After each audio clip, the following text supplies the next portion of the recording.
All right, so we're still looking at abstract art, which has been what has concerned us in this early part of the course, partly because abstract expressionism, the first main post-war movement, turned out to be mostly about abstract art.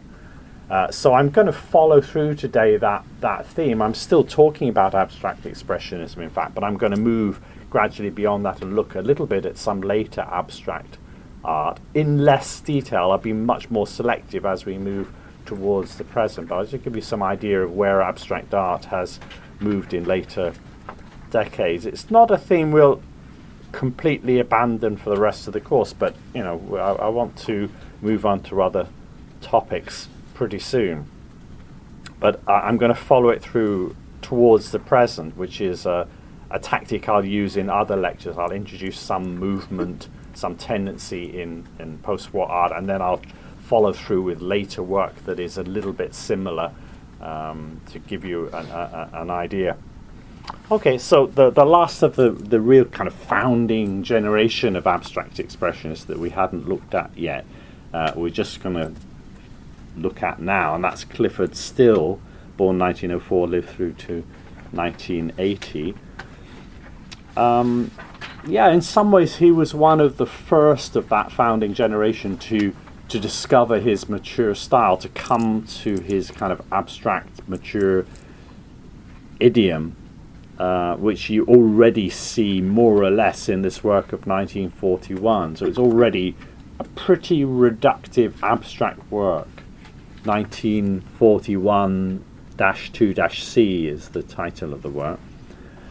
It's a little bit like a kind of large rock-like form, very flattened out, but you know, maybe it's like a kind of rock that if you know that painting, The Island of the Dead by Böcklin, there's kind of very rocky kind of mountain island scenery there, but then little kind of fissures, those sort of red marks on it, maybe a sort of sky-like background, maybe that white is a sort of cloud form, something like that.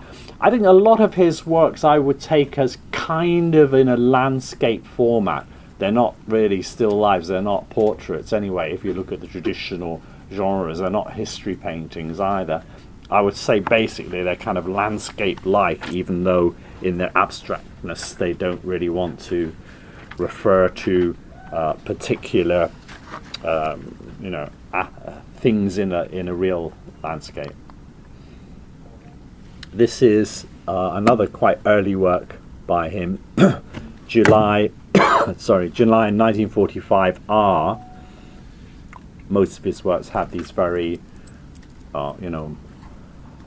uncommunicative titles, non-descriptive titles, just labels really, as quite a lot of modern art does, just identifiers. Here there's this sort of vertical. At one point you might think, again, it's sort of landscape-like. We're looking down on a sort of a river going through a valley or something like that. I think don't get too caught up with those landscape readings. But also, you know, sometimes when you see these sort of vertical forms in his paintings, one might think of the verticality of the human figure, the most significant vertical form in a lot of art. There's two little dots here, sort of eye-like forms. One thinks of the very reductive faces you get in Picasso's art, for instance. He was very interested in the Midwest American prairie landscape, a very kind of flat landscape. At one point he says, "In such a land a man must stand upright if he would live, even if he's the only upright form in the world around him." You know, verticality versus horizontality.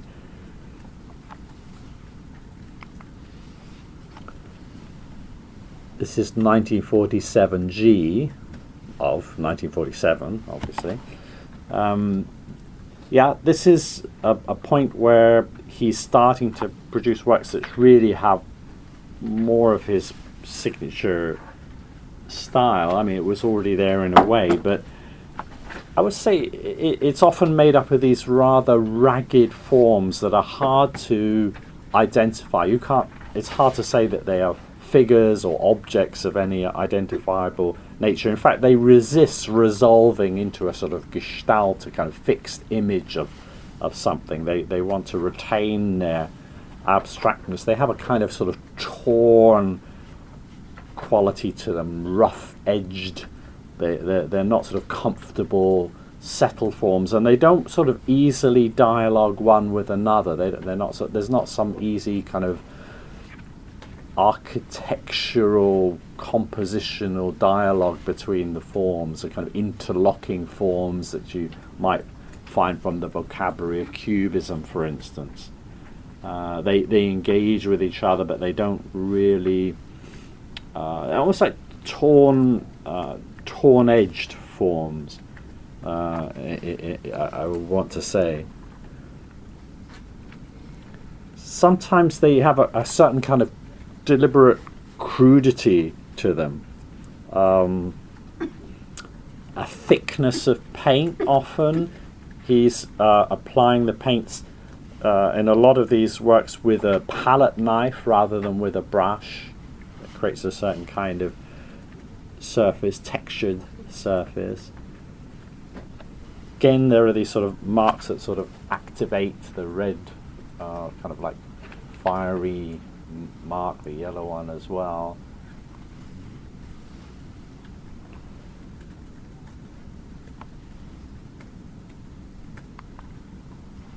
Sometimes the forms are very, almost absent, as in this work. This is from the Tate Gallery in 1957 D, number 1, 1957, of course. You can see here how textured the surface is. Again, there's that sort of torn feeling, as if you're looking through to different layers. Well, what's behind what? Is this visually in front or behind? Space is a bit ambiguous. But I think you can see in a work like this how, especially, how one has a sense of the unity of the image first, and then the modulations of it. I think that's something he has in common with Barnett Newman and Rothko, that sense of unity, or indeed with Jackson Pollock. Almost all of those abstract expressionists, you have a sense of unity before you have a sense of parts.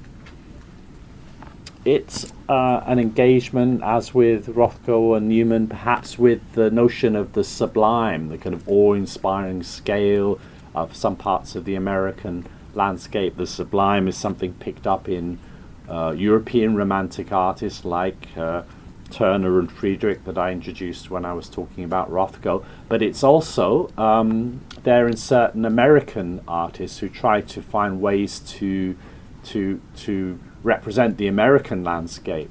Artists like Bierstadt, for instance. Personally, I would say not a very great artist, but anyway, they try to use some sense of the sublime to convey a sense of God's nature, the wild vastness of nature. Well, Clifford Still is arguably doing it in a more successful way by using an abstract idiom and getting rid of the descriptive detail of those topical specificity of those kind of landscape paintings. There's a variety of effects. Sometimes he's contrasting matte effects with glossy effects, thick paint with thin paint. You have to get used to his language a little bit before you start to notice those nuances, from work to work and within work. Sometimes they're even in the later works bare canvases.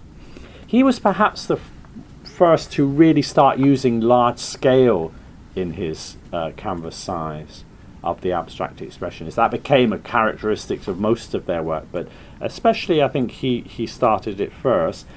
And in his very late works, then you start to see even larger scale.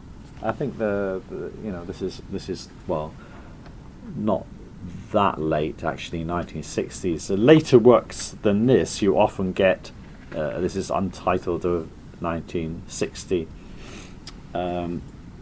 much later than this, you start to get a lot of bare canvas showing through.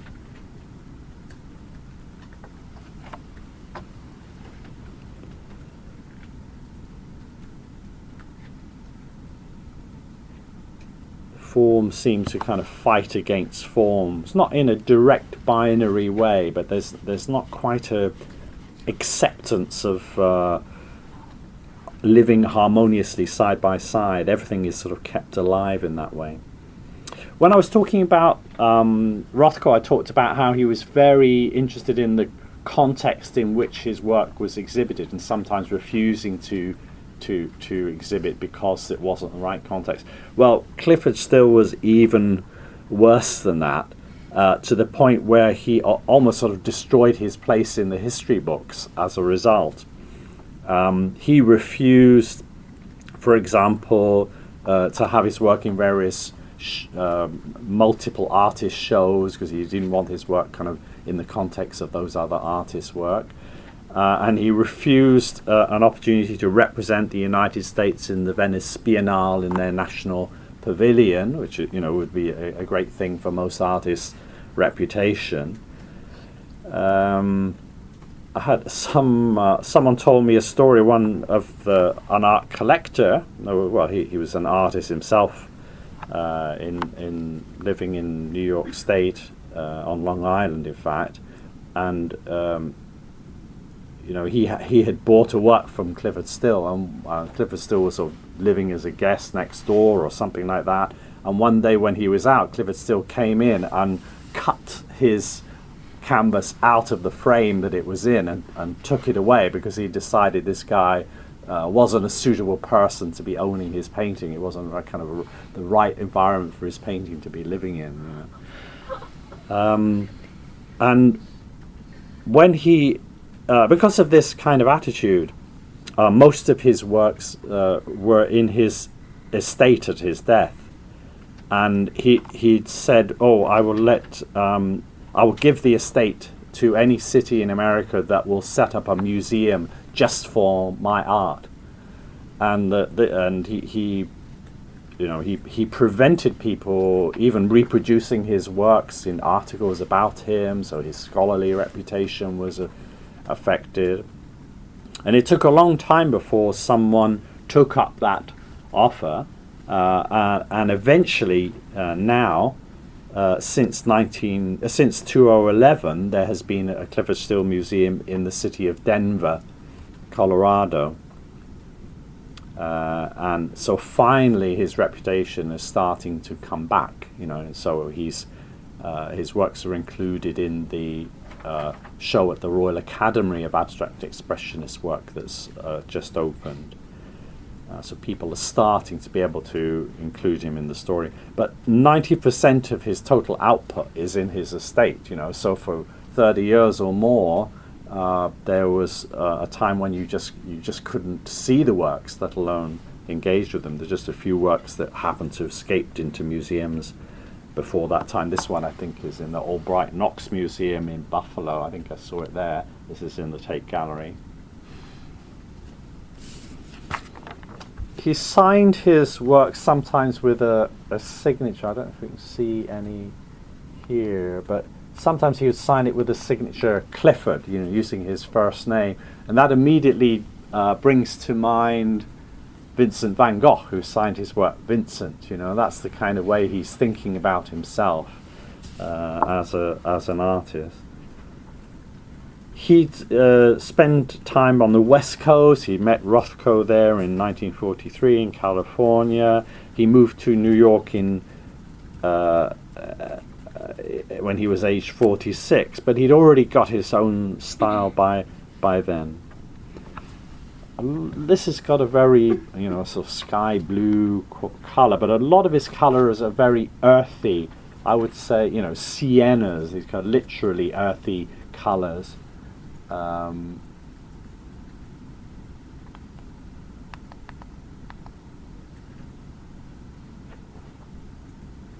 Very telluric, earthy kind of feel about his whole output, actually. He wrote his thesis about Cézanne, and I sometimes think of Cézanne's as a student, that is. And I sometimes think of Cézanne's paintings of quarries, again, very sort of telluric, earthy, kind of rocky kind of forms.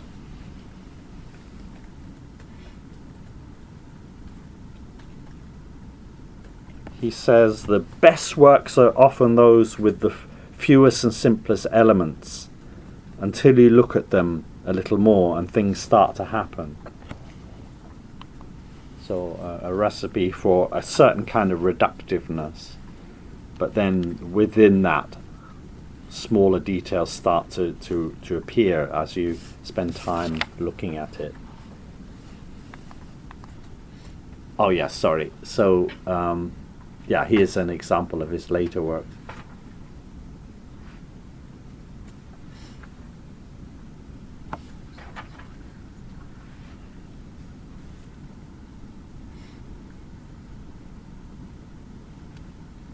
So yeah, so this is an example of a work where you can see the bare canvas coming through.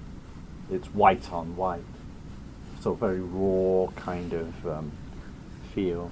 Positive, negative. What is the image? What is the background?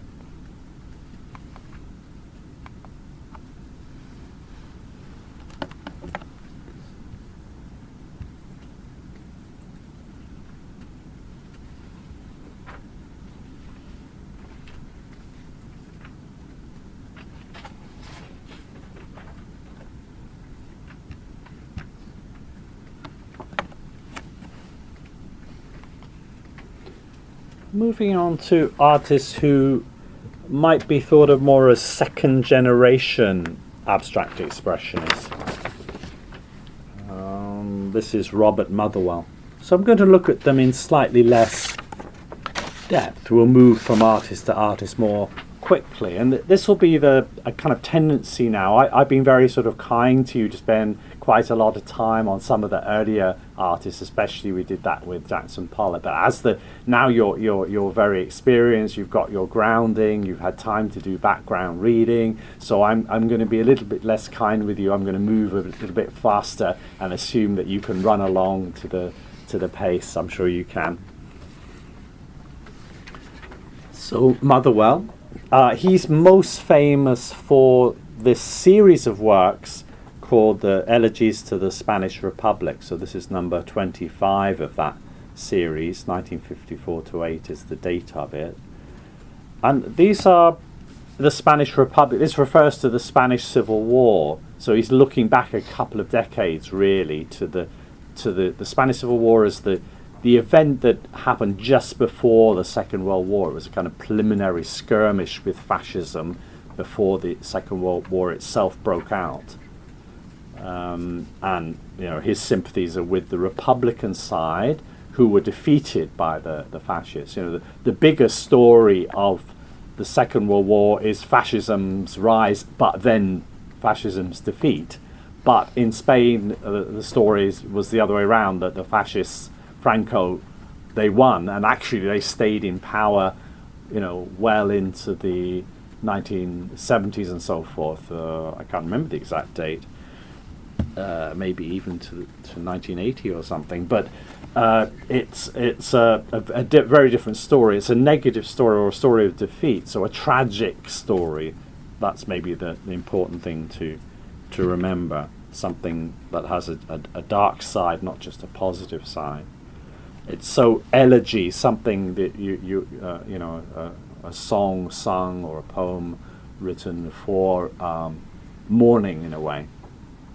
That's the implication. And, well, the predominant colour scheme of these works is black and white. There are bits of other colours in there to activate it. It's not a purely monochrome vision, such as you might meet in certain Chinese or Japanese ink paintings, but predominantly it's black and white that he's working with. And I think that has an ability of sort of concentrating things and giving a sense of opposites in conflict. Well, it's a painting that relates back to a civil war. That's all about clashing opposites, right? There are opposites in terms of light and dark or black and white, but there's also opposites at a symbolic level. There are these kind of phallic forms, sort of male-like forms, and then these circular or egg-like forms, which you take as more female forms. So there's that sort of imagery about male-female gender binaries, which is picked up in the work as well. It's actually there in some of his earlier works as well. So life against death, something like that. Eros and Thanatos. This is Freudian language. The life urge and the death wish. These are all things that would be in the mind of someone who would be well aware of Freud and surrealism that was so interested in him. Motherwell was a bit of an intellectual artist, very different in his background, say, to Jackson Pollock. He comes from a more moneyed background, really, more culturally literate, probably compared to most of the founding generation abstract expressionists. He's much more aware of European art and European culture in general. He's interested in it deeply, and I think in his works you get a little bit less of this sense of a unitary quality to them. Maybe that's because he's more engaged with European painting and it's more building up from fragments approach to composition. He could speak French, I think, so he could communicate with those European emigres in New York. He had more room for dialogue with them. He's interested in colour for its association, so the black and white, he'd be interested in it because of its association. But he would say that the expressive meaning of a colour is not to do with something innate to that colour, it's to do with the association it gathers in our cultural environment. So he says, for example, the pure red of which certain abstractionists speak does not exist. Any red is rooted in blood, in wine, hunters' caps, and 1,000 other concrete phenomena. So it's associations from life that give meaning. About this particular series of works, he says they're general metaphors for life and death and their interrelation. If we want to look back at something of the history of this format, one could look back to a slightly earlier work of his from 1949 called The Voyage, where you see a sort of egg-like form, but you also see these sort of vertical forms. Here it's more obviously derived from a sort of collage type of composition. It's actually a painting, but it has a kind of collage feel of things added together like strips of paper, something like that.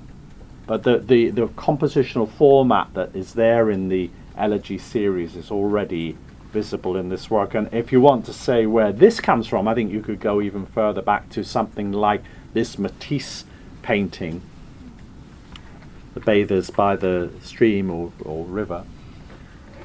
So a Matisse painting from 1917, Bathers by a River. Yeah, where Matisse has these kind of vertical stripes as the main compositional division, then linking them together in different ways. But he also has these oval forms, including representing breasts, but also heads or buttocks and so forth. So I think that the visual language maybe goes back to this this work, which he would have had a chance to be directly familiar with. Sometimes particular works by an artist are influential because you have a chance to see them, and this would be one of those.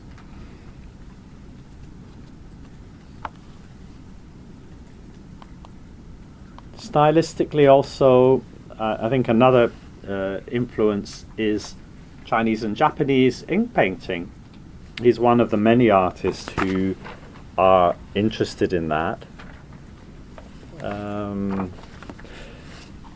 Yeah, I talked to him on the phone one time, and he said, yeah, particularly Chinese painting theory, he said, was very important. He couldn't remember the title of a book he'd read, but he'd read some book about Chinese painting that emphasized almost like as if it was swordsmanship, the way you use the brush, something very strong, not something delicate. So interested in the process of painting, which is something he could have got from Eastern approaches to the brush. He says, I think I read this to you when we were talking about Pollock, but let me do so again. He says, the process of painting is conceived of as an adventure without preconceived ideas. Fidelity to what occurs between oneself and the canvas, no matter how unexpected, becomes central. The major decisions in the process of painting are on the grounds of truth, not taste. No artist ends up with the style he expected to have when he began. Just to give you an idea of how that could relate to an Asian way of thinking, at least as it was interpreted at that point in time to people in America, I'll read you something from a writer who was very important for popularizing Zen Buddhism in America in the post-war years, called D.T. Suzuki. Some artists actually went to his lectures when he lectured at Columbia University.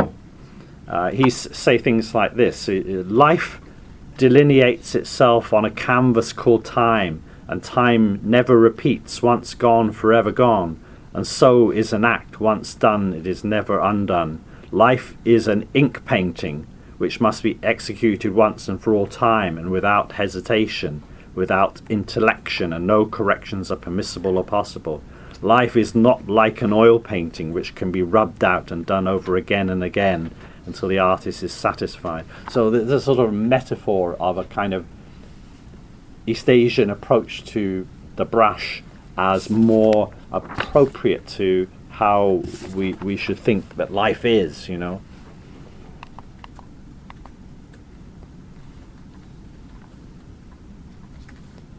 Moving on, Franz Klein.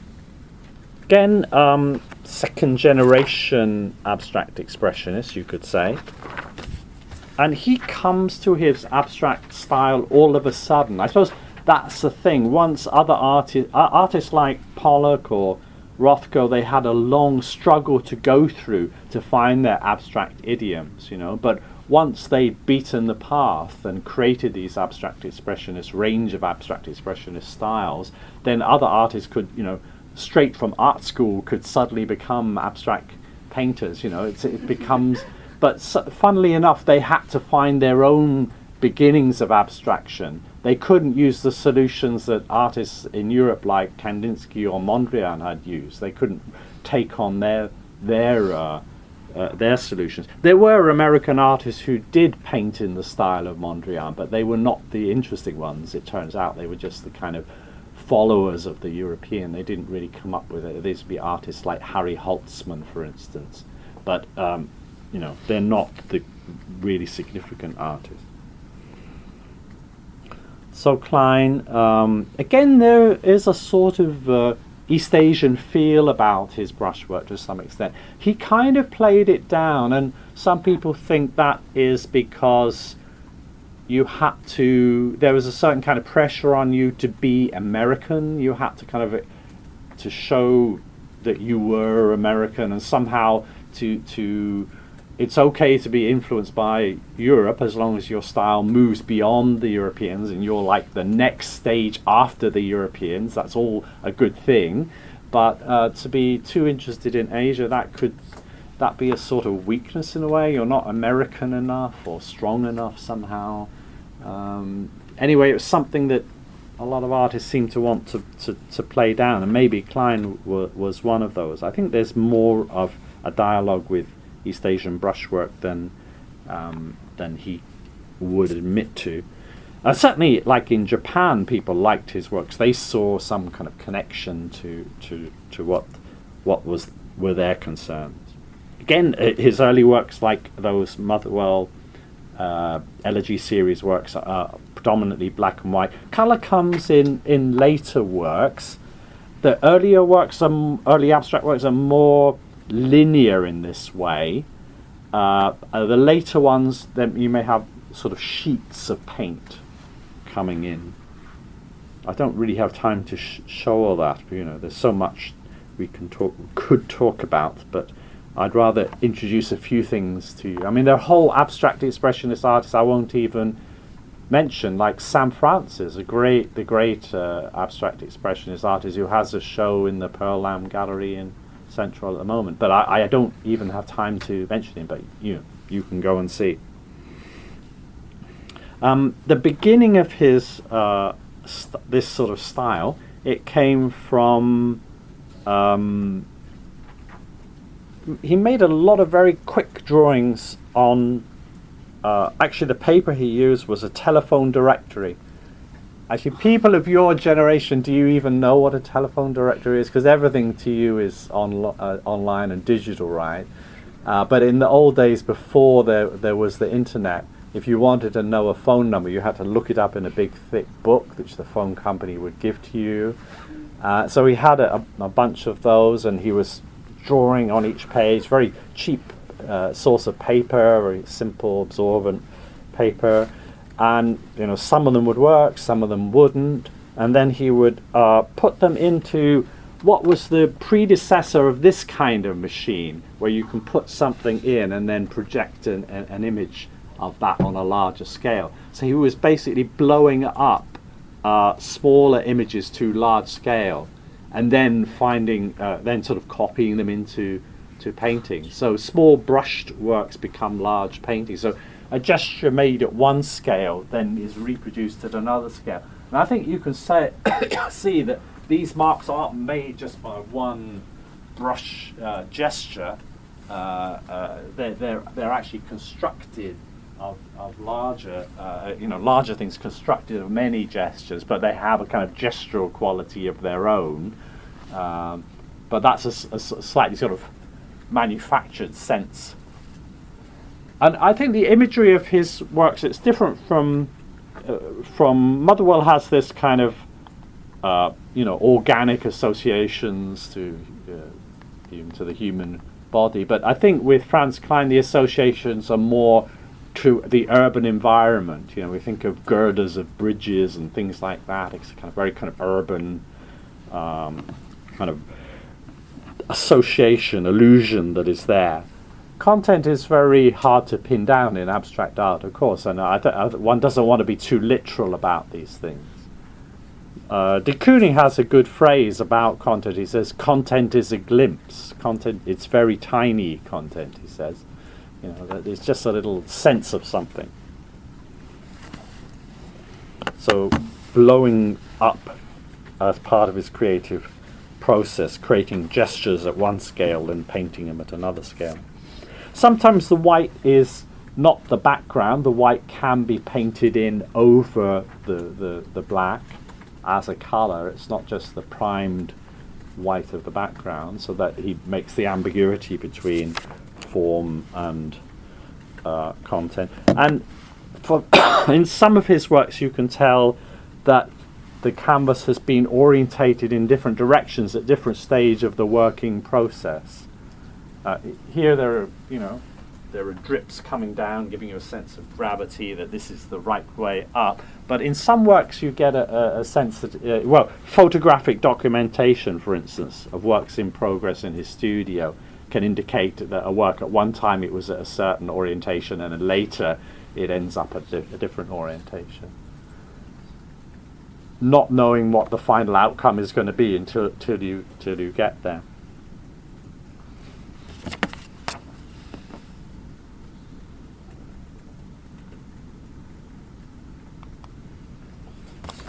Philip Guston.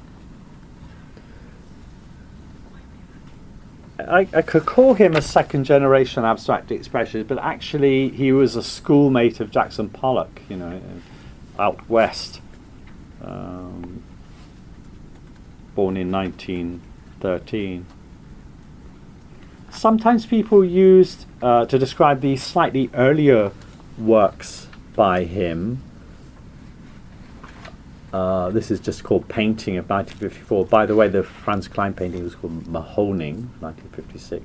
So Guston's Painting of 1954. Some of these early works were sometimes described by critics as abstract impressionism instead of abstract expressionism. I think I kind of know what they're saying. It has a sort of feel almost like a late Monet painting, something like that, a kind of atmospheric, light-filled kind of quality, as if it's responding to effects of atmosphere. Now, that was just some kind of passing style label that was attached, which only worked partially anyway for these early works. But there's often this sort of silvery, shimmering quality about the works of this time, and small touches. In fact, there's a whole style before he becomes abstract, which I don't even have time to look at, but which was very interesting and often very lovely in terms of paint quality, a more imagistic style.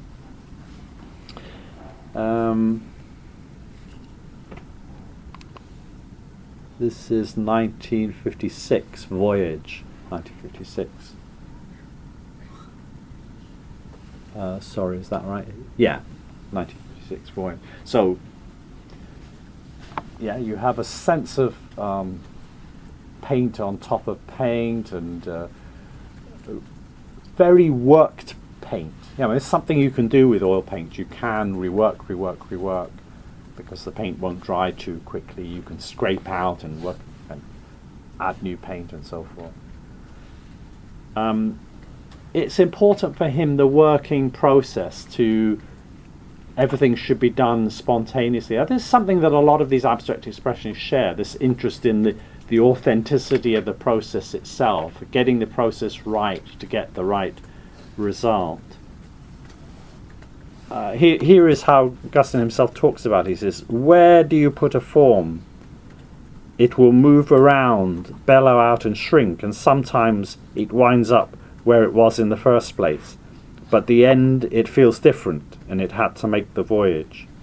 You know, the sense of you've got to get to know your forms by playing around with them, pushing them around, finding where they're happy to be, almost as if they're kind of living things, before you can find out where they should finally belong. So he puts it another way by saying, to will a new form is unacceptable because it builds distortion. Desire too is incomplete and arbitrary. You've got to let the form, there's got to be a certain passivity. You've got to let the form find its own location. You can't intellectually decide, I'm going to put a squarish form here. You know, that's too much of your conscious mind or your intellect at work. Not enough spontaneous thinking. Yeah, he is again an artist that was interested by Zen Buddhism. You know, it's another artist I had a chance to interact with. And he wrote me I wrote him a letter, and he wrote me a nice reply to say, yes, it was really important for me, or my interest in Zen Buddhism. And he was one of those artists who went to Suzuki's lectures in Columbia. So a lot of this idea of spontaneity, or not trying to force something intellectually, that very much comes from that kind of philosophical background. Another way of talking about painting as a sort of meditation, that he put it at one point, is to say, you know, you paint, when you start painting, there's a lot of people in the room. That means all the influences, all the other artists you're aware of, and gradually as you go on painting, they start to leave, you know, and then if you're lucky at the very end, even you leave too. That means your ego, your kind of intentionality also disappears, and then the painting can just really get started.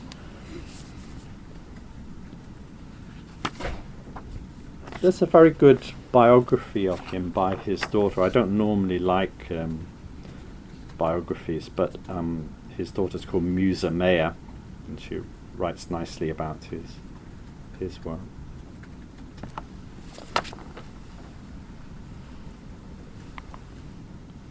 This one's in the Tate Gallery. So this is the return of 1956 to 8.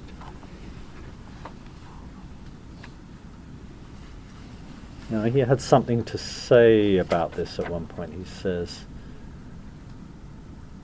where can I find it?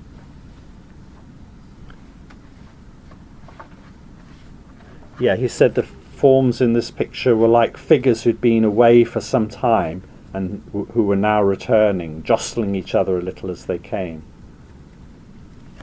This is his way of putting it.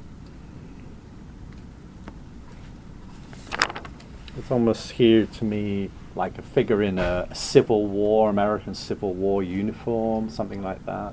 Maybe that's a rifle on his shoulder, you can imagine. I don't know. But it's just a little hint of kind of some kind of human presence. You can't pin it down too much. And then, towards the end of his life, he started painting like this. Very big shift. But, you know, we've seen this. The other artist who did this big shift was de Kooning, suddenly going back to the human figure. And he also had a slightly kind of cartoony quality about his figures when he went back to it. But Guston definitely did. And it was, again, you know, felt, as it was with de Kooning, to be a sort of betrayal that he'd abandoned abstraction. Yeah? Right, I was about to say the same. Yeah.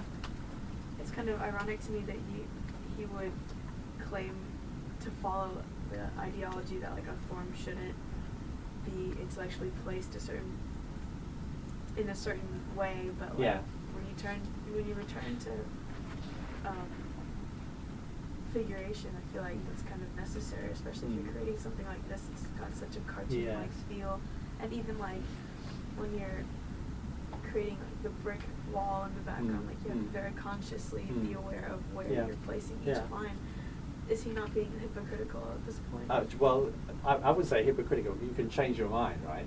But that doesn't mean you're hypocritical. But a lot of the later works are not quite like this. Some of them actually have a kind of looseness of touch, you know. So, you know, when I mentioned he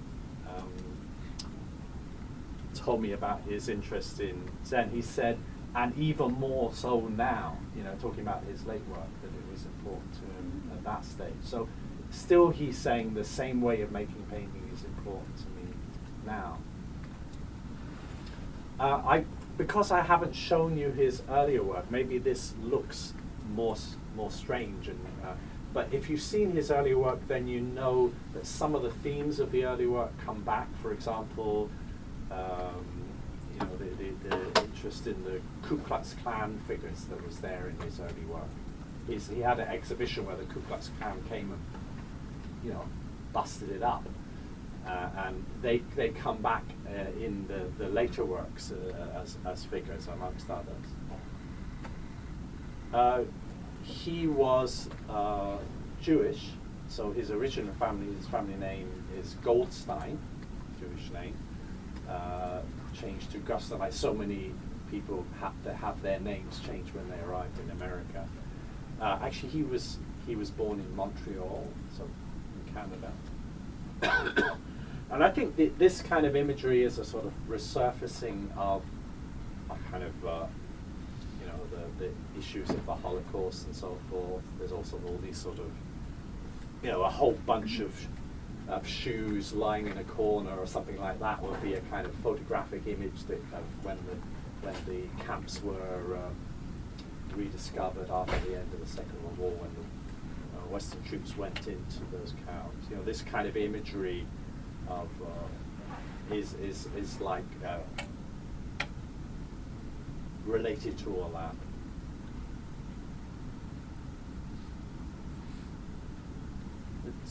Maybe there's even a pun, you know. What is the bottom of a shoe? A sole. Or what is the most important thing about a human being? Their soul, you know. So it's kind of like a kind of play with words or something like that. Bodies and souls.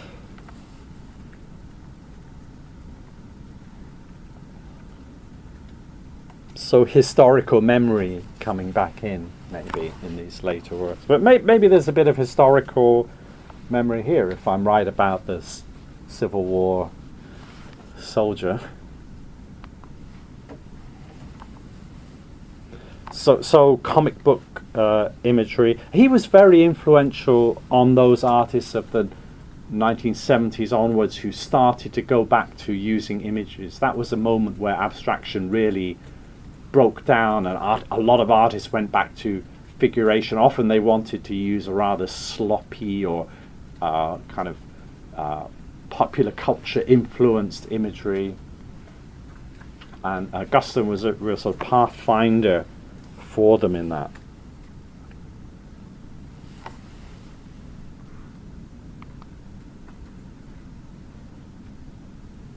Moving on, Reinhardt. Showing, I didn't show this with Guston, but with Reinhardt, I'm showing you what he was doing back in the 1930s. This was, a lot of artists were making murals at that time. So this is his mural for the New York World's Fair, kind of Untitled, kind of designed for a mural, put it that way. And here's a second version of that where he's abstracted it more. It starts off as more references to the built environment then.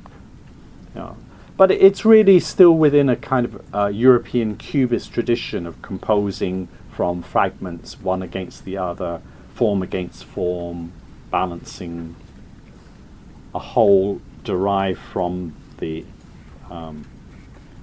assemblage of the parts, ambiguous between 2 and 3 dimensions. It looks back to works like this, Ferdinand Léger's The City. That's just one example of, Picasso and Braque, the ultimate sort of founders of Cubism, they weren't that interested in representing the city. They often just showing portraits or still lives, things within the studio. But other artists like Léger took the Cubist language out to the city to engage with the modern world. So that's really what lies behind this. So this American art really in the shadow of European art still in the pre-war era. Artists like Stuart Davis were also very similar in their style to this. Then he becomes even more abstract. So this is 1950 abstract painting, grey. But before long he moves towards a geometric abstraction where he really abandons a sense of the artist's touch. He comes to associate touch with too much of the ego, too much of the individuality, and art is for him then stronger when it moves beyond that sense of the individual ego. So he's still an artist who's concerned with transcendental issues, if you like the other abstract expressionists. But he's also an artist who's looking forward to minimalism and some of the trends that are going to come of other artists in the period to follow, where art becomes really very reductive. So you see here, everything is made up of just different tones of red in just different geometric configurations, very simple configurations. So the making of a painting becomes almost like again, the process is more as important as the end result. It becomes a sort of ritual of almost like a meditation where you're getting rid of your individuality to some extent, the traces of the individuality. You paint yourself out in the process of painting. Not that different from Guston, even though the end result looks very different. So here's Reinhardt. He says one lives after one has been painted out, after the paintings have been painted out. So brushstrokes cancel brushstrokes. There is nothing, he says, in the purest art to pin down and point out, getting rid of chance and surrealism and all this kind of any sort of grand claims. No grasping. There's nothing there the spectator can grasp hold of. It's almost like a kind of Buddhist idea. They have a kind of non-grasping attitude as a spectator. Don't expect to be given anything by the painting. It's not going to give you anything. There's nothing you can grab and take away. Abstraction and just the purity of it prevents that. We're reaching, well, he goes even further than this. Here's an example. We're looking now at his abstract painting number 9, 60 to 66. That's towards the very end of his life. Does a whole sequence of these nearly black paintings.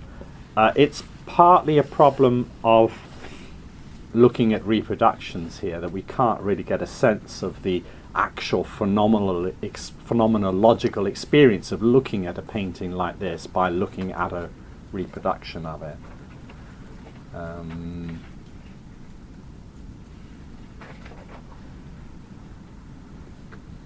But there are subtle differences of tone, differences of colour. Sometimes it's a little bit difficult to make out even in front of the object itself until you've stood in front of it for a while. So there's a time dimension in your viewing, which maybe you're not so aware of when you're looking at a realistic still life or something like that, or a portrait. You're not really aware of the time it takes to adjust to viewing. But in this kind of art, you are aware of the phenomenological experience of viewing, the time of viewing, not just represented time. The focus is pushed back towards you rather than to worrying about what the artist might have thought when they were painting it. He's not trying to express a certain mood that he had or something like that. It's not an expressionistic work of art. And with so very little in it, of course, then to our overactive modern minds that want constantly to be stimulated, then we might have the reaction of boredom. Oh, well, what is there? There's nothing there. What's next? Click, click. What's the next thing? But this is meant to be the antidote to that kind of mentality. So of course it's not going to feed that.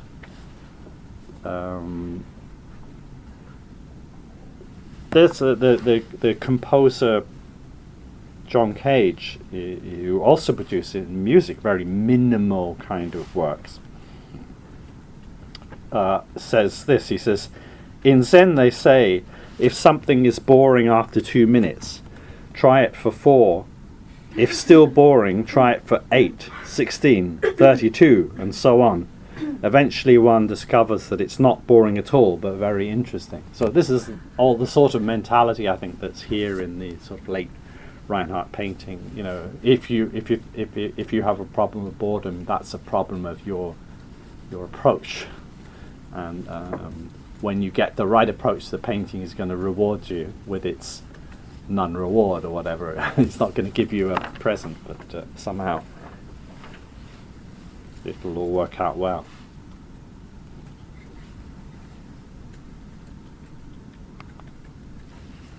Helen Frankenthaler. This is her Mountains and Sea, 1952.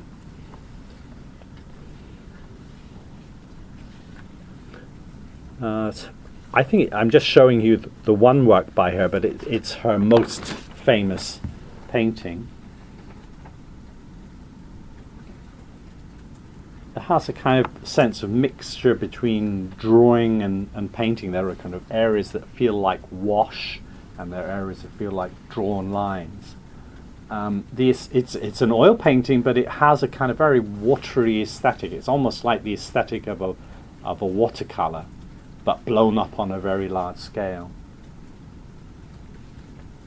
I think the starting point for this painting, which is a sort of early mature work by her, is that late work by Jackson Pollock where he starts to paint in black and white. Obviously it's not the black and whiteness that's of interest in her case. It's the way he sort of stained the paint directly into the raw canvas. That's the sort of feeling she's creating, a sort of just soaking the paint directly into the canvas. So there's a kind of mixed feeling when you look at a work like this between, there are certain marks which are definitely made by a human hand, that the result of have a sense of a human body that was there that made those marks. But there are also marks which it's almost as if the paint is moving under its own momentum. It's almost like a natural forces are creating those marks. And that's appropriate to a work titled Mountains and Sea. You have a sense of the dynamism of nature itself somehow echoed in the painting process. She's one of the few artists, and perhaps the key artist amongst them, who managed to find a way to relate to Jackson Pollock's style and move it on to some new dimension. So few artists were able to be influenced by such a major artist because his style was so individual. It's so much tied up with his personal handwriting, if you like. You couldn't be influenced by him without copying him, it seemed. And even he himself seemed to get stuck with his own style, how to move it forward at a certain point. So it took Frankenthaler to find a way to move beyond. And it's partly involving colour in her case, which is not, I would say, the strong point in Pollock.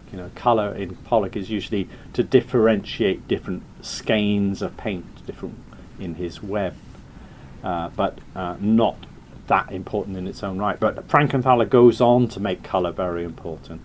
And she's one of those artists, although this is an oil painting, in her later work she's one of those artists who explores the possibilities of the new acrylic paints. Paint technology is developing during those decades.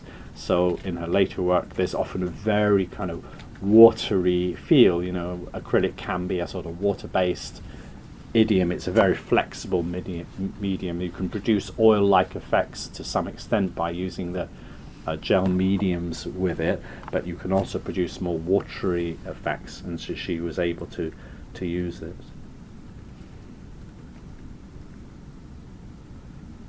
So we'll have a little break now, but one of the artists we'll look at after the break, Maurice Lewis, he was very influenced by Helen Frankenthaler, and he talked about her as she was the bridge between Pollock and what was possible. It's the idea that she was the one who found a way to access what was interesting in Pollock and move on to other things.